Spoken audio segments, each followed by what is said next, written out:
Hello, hello everyone. It's Teresa with Critters Crochet. I hope you can hear me. I'm trying to be a little quiet. My company is here and they're still in bed asleep this morning. So I don't want to wake them up. So I'm trying to be super quiet.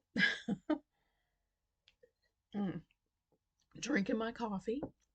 And today is Wednesday, so it's Battle of the Stitches, week 3.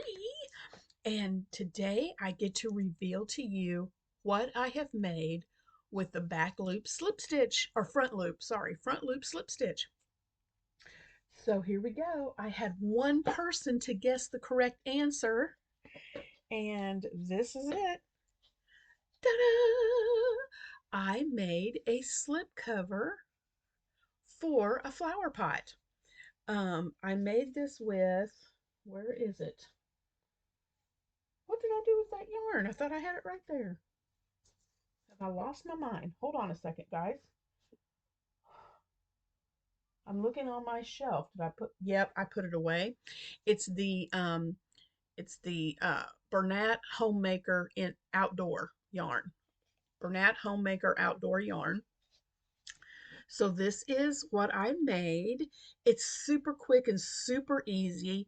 I will have a tutorial out for this today. It will be in a separate video. I'm still trying to record that, so it'll be in a separate video. If not today, because I still have a lot going on with company being here and trying to get ready for my trip. So I'm going to do my best to get it out today, but the tutorial may not be out till tomorrow. We shall see.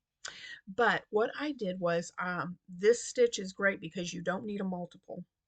It's just whatever change you need for the size of your project. And it's super stretchy. So I did not have to increase to get the size because it stretches to fit. And that's nice because it really fits tightly um, onto this pot.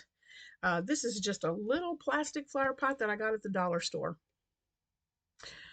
So yeah, all I do is I chain until my chain measured around, and I didn't go completely all the way around.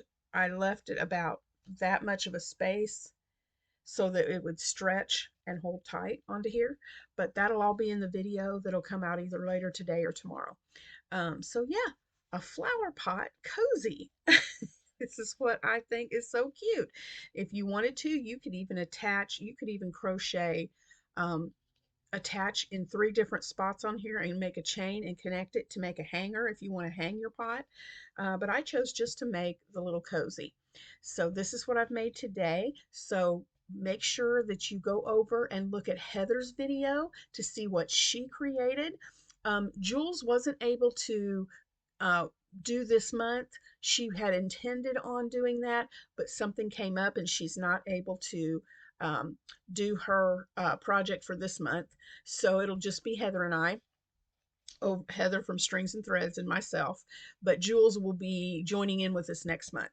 So anyway, watch after you've finished watching this video, go over to Heather's channel at Strings and Threads and watch her video to see what she made. And then you will go to the community tab on both of our channels and you will see a poll to vote. And you can vote on both of our channels. It's okay. You don't have to vote on just one. You can vote on both channels, but cast your vote for whose project you like the best. And then also make sure if you vote and you want to be a part of the drawing to win the project that gets the most votes, if you want to be in that drawing, make sure after you click which one you voted for to go to the comment section on that poll and comment and say just whatever, just say I voted, um, or something to that effect. So because the poll itself does not show names. So we need your name to put in the drawing. So be sure after you've made your vote, cast your vote, that you go in the comment section and let us know that you voted so we can count you in the drawing. So this is my project for this week. I really love it, and be looking for that tutorial. And I hope you have a wonderful Wednesday, and I'll talk to you guys again soon. Bye guys.